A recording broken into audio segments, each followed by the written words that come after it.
Yo tout le monde, alors aujourd'hui on se retrouve pour une toute nouvelle vidéo, donc une fiche d'élevage spécialement sur les geckos léopards. Donc on va commencer tout de suite avec le nom scientifique de l'espèce, donc qui est très peu utilisé. Donc on utilise souvent le terme gecko léopard ou EM. Donc le vrai nom de l'espèce c'est Eublepharis macularius. Donc c'est assez bizarre à prononcer d'ailleurs. Donc ensuite pour la fiche d'élevage, donc elle va se découper principalement en 3 parties. Donc la maintenance avec, on va parler donc du terrarium, des tailles, de ce qu'il faut mettre dedans, le chauffage et tout. Ensuite on aura l'alimentation, donc avec le régime. Et enfin la reproduction, donc avec les accouplements, la maturité sexuelle. Et voilà, je crois qu'on aura fait le tour donc, pour cette petite fiche d'élevage. Donc on commence tout de suite donc, par la maintenance, par les tailles de terme, donc il faut pour du gecko léopard. Donc pour un seul individu, donc 1,60, 45, 45 c'est vraiment conseillé. Enfin moi c'est ce que je conseille. Donc je trouve qu'un 45, 45, 45 c'est assez serré pour faire un point chaud, un point froid, une zone chaude, une zone froide. Donc je conseille un 60, 45, 45, donc comme ça on a de la place, l'animal a de la place. Donc tout le monde est heureux. Donc ensuite pour deux individus, donc on peut prendre un 80, 50, 50, donc c'est la taille de mon ancien terrarium en vert si vous vous rappelez dans les anciennes vidéos. Donc ça convient pour deux individus. Je trouvais que pour 3 c'était un peu serré, donc c'est pour ça que j'ai acheté celui-là.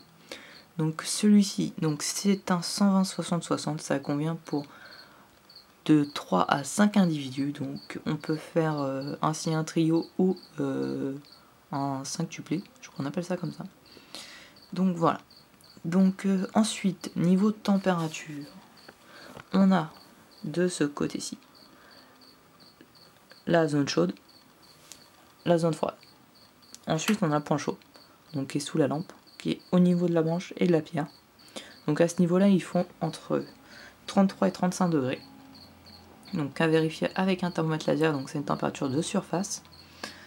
Donc ensuite, en zone chaude, donc du côté de la lampe, dans toute cette partie-là, il nous faut entre 28 et 30 degrés, donc ça peut être 27 et 30, on n'est pas à quelques degrés près.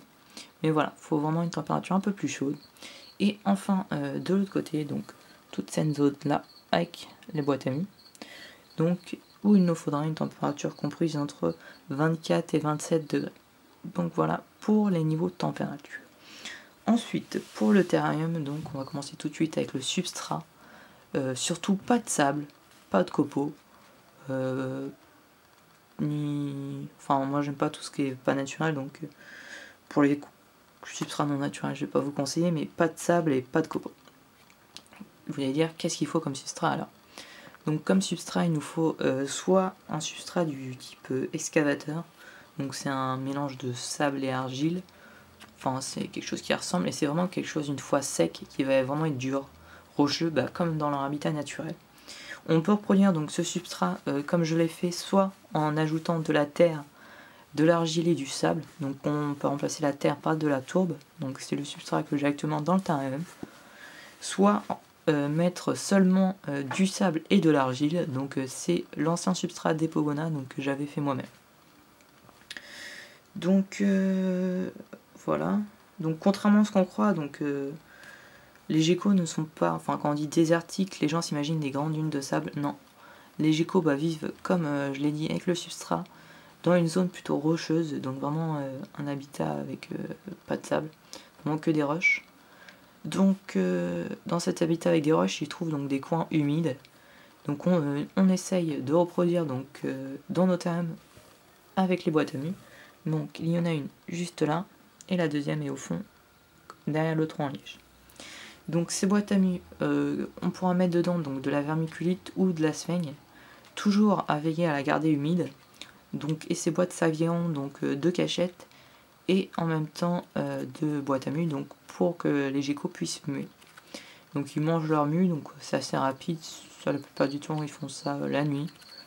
Donc on voit pas très souvent ces geckos muer, on les voit blancs juste avant qu'ils muent et après on les retrouve tout beaux. Donc voilà. Donc ensuite pour la déco, donc j'ai pas de règles vraiment à donner, si ce n'est de donner pas mal de cachettes, donc car les geckos aiment vraiment bien se cacher. Donc voilà pour la partie maintenance des terrariums. Donc maintenant on va passer à l'alimentation. Donc les geckos, contrairement aux pogonas et d'autres animaux qui sont omnivores, sont exclusivement insectivores, donc pas la peine de leur donner de la salade ou autre, ils ne mangeront pas de salade. Donc quand on dit exclusivement insectivores, donc on évite de donner des vers de farine et morioux qui sont indigestes et qui n'apportent que du gras. Donc on exclut de l'alimentation. Et à la place, on peut remplacer par des grillons, des criquets ou des blattes. Des teignes de ruche dans le cas d'animaux un peu faibles à qui on voudrait redonner un peu de gras, ou par exemple après l'hivernation. On peut aussi donner des larves de calcium qui sont un très bon apport en calcium. On peut aussi donner des souriceaux, donc après une ponte pour les femelles, ou si on veut en donner un peu plus souvent, je vais dire, en donner une fois tous les 2-3 mois. Donc c'est vraiment juste un bonus, ça ne sert pas comme alimentation de base. Donc voilà pour l'alimentation en général. Ensuite j'ai fait pareil que sur la fiche d'élevage des pogonas.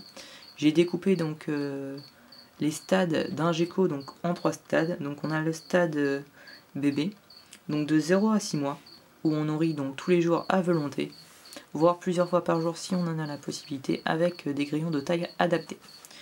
Ensuite nous avons la période qui est entre 6 et 18 mois, où là on va continuer à nourrir tous les jours, mais cette fois avec une portion.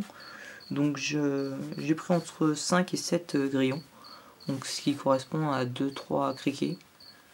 Enfin petits criquets, donnez pas des adultes avec les ailes et tout, donnez des moyens. Et ensuite donc la période plus de 18 mois, donc 1 an et demi, où on continue à nourrir mais une fois tous les 2 jours avec une seule portion de nourriture. Donc voilà pour la nourriture.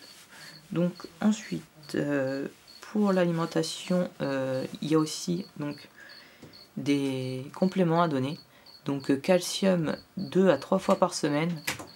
Des vitamines on peut en donner car on n'est pas obligé de mettre une lampe UV dans le terme des geckos, donc vu que ce sont des nocturnes, on peut en mettre une, mais pas mal de geckos ont des gènes albinos. Donc ce n'est pas très conseillé de mettre des UV à des albinos. Donc on donnera un complément de multivitamines comprenant de la D3 qu'on donnera une fois toutes les 2 semaines. Ensuite pour la reproduction, donc ce chapitre là c'est celui que je n'ai pas encore testé, donc c'est à partir des observations de chez un ami. Donc moi je conseille de faire de la reproduction à partir que les femelles ont 2 ans, donc ça leur laisse vraiment le temps de profiter, de prendre leur repos avant de se reproduire. La maturité sexuelle est atteinte à 1 an pour tous les sexes, mais comme je disais juste avant, c'est mieux de faire reproduire les femelles à partir de 2 ans. Pour le terrarium aussi, donc si vous voulez faire des trios, des quattros ou des quintuplés, il faut éviter de laisser le mâle donc vraiment tout le temps avec les femelles. Donc soit on prendra un 60-45-45 où on mettra le mâle pendant la période hivernale et on mettra juste avec les femelles pour l'accouplement. Soit on fait directement 2 terrariums, un mâle, un femelle, et on met juste le mâle quand on veut des reproductions. Donc ensuite pour l'incubation, l'incubation des œufs de gecko se fait entre 28 et 33 degrés. Donc si vous incubez à 28 degrés, vous aurez que des femelles, et à 33 que des mâles. Donc si vous faites à 30, vous aurez environ 50-50. Donc une fois que les bébés sont nés, pareil, on commence à les nourrir dès leur 2e jour. On installe bien une boîte à mues avec de l'asphène très très humide, donc pour bien les aider à muer et pour pas qu'ils aient de problème. Et on peut commencer à les sociabiliser pour éviter qu'ils nous mordent les doigts. Donc voilà, j'espère que vous aurez apprécié cette petite fiche d'élevage. N'hésitez pas à poster des commentaires si vous avez des questions, à vous abonner si vous n'êtes pas encore abonné et à laisser un petit like sur la vidéo. Allez, on se retrouve pour une prochaine vidéo.